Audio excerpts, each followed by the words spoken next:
The soft snowfall drifted through the open doors of St. Catherine's Church, as 35-year-old Jonathan Hayes sat alone in one of the back pews, seeking the quiet solitude that had become his refuge from the emptiness of his successful, but lonely life. As the chief executive officer of Hayes Industries, Jonathan commanded boardrooms and managed millions of dollars, but the wealth and power had never filled the void left by his failed marriage and the family he had never been able to have. The church was nearly empty on this weekday afternoon, with only a few other people scattered among the wooden pews. The colored light from the stained glass windows cast gentle patterns across the floor, and the peaceful atmosphere provided Jonathan with a rare moment of calm in his otherwise hectic schedule. As Jonathan sat in contemplative silence, he became aware of a small commotion near the front of the church. A little girl who appeared to be about 4 years old was moving from pew to pew, her red velvet dress bright against the muted tones of the church interior. Her blonde curls bounced as she walked, and she seemed to be looking for something or someone. Jonathan watched as the child approached various people in the congregation, speaking to them quietly before moving on to the next person. There was something both determined and desperate in her movements that caught his attention and stirred something protective in his chest. When the little girl reached Jonathan's pew, she stopped and looked up at him with eyes that held a maturity far beyond her years. "Excuse me, mister," she said in a voice that was polite but tinged with sadness. "Are you here by yourself too?" Jonathan felt his heart clench at the innocent question. "Yes, I am. What about you, sweetheart? Where is your family?" The little girl climbed up onto the pew beside him without invitation, settling her small body next to his with the kind of trust that only children possess. "I do not have a family like other kids. I live at the children's home with Miss Margaret, but she is sick today, so I came here by myself." Jonathan looked at this brave little girl who had walked to church alone and felt a mixture of admiration and concern. "What is your name, sweetheart?" "I am Grace," she replied, smoothing down her dress carefully. "Miss Margaret says I should always look nice when I come to God's house." "Grace is a beautiful name," Jonathan said gently. "I am Jonathan. Can I ask why you came to church today?" Grace's expression grew serious as she considered his question. "I come here to talk to God about getting a family. All the other kids at the home have people who visit them or who might adopt them, but nobody ever comes to see me." Jonathan felt something crack open in his chest as he understood the loneliness that had brought this child to seek comfort in an empty church. "Grace, I am sure there are people who would love to have you as part of their family." Grace shook her head with the matter-of-fact acceptance that children sometimes show when facing difficult truths. "Miss Margaret says I am too old now. People want babies, not big kids like me. But I keep praying that maybe God will send me a papa who needs a little girl as much as I need a family." Jonathan looked at this remarkable child, who was facing rejection with such grace and determination, and felt his heart open in ways it had not in years. "Grace, what would you say to a papa if God sent you one?" Grace turned to face him fully, her small hands reaching out to take his much larger ones. "I would tell him that I know how to be good, and I know how to be quiet when he needs to work, and I know how to make him happy when he is sad." The simple honesty of her words brought tears to Jonathan's eyes. "Grace, those are wonderful things to offer someone." Grace studied Jonathan's face with the intensity of a child making an important decision.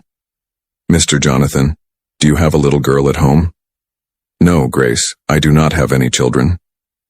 Grace's eyes brightened with a hope that was both beautiful and heartbreaking to witness.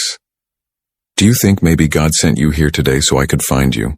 Jonathan felt his breath catch as he realized what this precious child was asking. "Grace, what do you mean?" Grace slipped off the pew and positioned herself directly in front of Jonathan, her small hands still holding his. "Mr. Jonathan, I do not have a papa, and you do not have a little girl. Maybe we are supposed to take care of each other." She paused, gathering her courage for the most important question of her young life. "Mr. Jonathan, can you be my daddy forever? I promise I will be the best daughter in the whole world." Jonathan felt tears streaming down his face as he looked at this brave little girl who was offering him everything she had to give in exchange for the family they both desperately needed. "Grace, that is the most beautiful offer anyone has ever made me." He knelt down so he could look directly into her eyes. "But being a daddy is a very big responsibility. Are you sure you want someone like me?" Grace nodded vigorously. "I am sure. I have been praying for a papa who has kind eyes and a gentle voice, and you have both of those things." 3 months later, after navigating the complex adoption process, with the help of social workers who were amazed by the obvious connection between Jonathan and Grace, they stood together in the same church where they had first met. This time, however, the pews were filled with friends, colleagues, and staff from the children's home who had come to witness Grace's official adoption ceremony. Pastor Williams spoke about how God sometimes answers prayers in unexpected ways, bringing together hearts that need each other even when they come from very different worlds. Grace showed us today that families are not always formed through birth, but sometimes through the courage to ask for what we need and the wisdom to recognize when our prayers are being answered, the pastor said, as Jonathan and Grace exchanged rings that symbolized their new father-daughter bond. During the reception in the church hall, Grace stood on a chair to address the gathered guests with the confidence of a child who finally knew where she belonged. "I want to thank everyone for coming to my adoption party," Grace said, her voice clear and joyful. "I prayed every day for God to send me a daddy, and he sent me the best one in the whole world. Now Mr. Jonathan is going to be my papa forever and ever." Jonathan lifted Grace into his arms, marveling at how this 4-year-old child had transformed, his understanding of what it meant to be successful and fulfilled. "Grace taught me that the most important question we can ask is not, 'What can I achieve?' but 'Who can I love?' She showed me that real wealth comes from having someone who needs you as much as you need them." 2 years later, at Grace's 6th birthday party held in the garden of their new home, Jonathan reflected on how a chance encounter in a church pew had given him the family he had never dared to hope for. Grace, now thriving in school and surrounded by friends, ran over to him with a drawing she had made of their family. "Daddy, I drew this picture of us at church on the day we found each other." Jonathan looked at the crayon drawing that showed 2 stick figures holding hands in what was clearly meant to be a church, with snow falling around them and colored light streaming through windows. "Grace, this is beautiful. Do you remember what you were thinking that day when you asked if I could be your daddy?" Grace looked up at him with the same direct gaze she had used that snowy afternoon.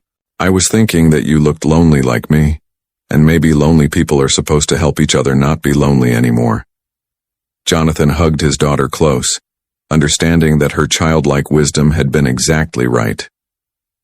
The lonely CEO and the orphaned little girl had indeed been meant to find each other, not through business plans or formal arrangements, but through the simple courage to ask for love and the grace to recognize it when it appeared.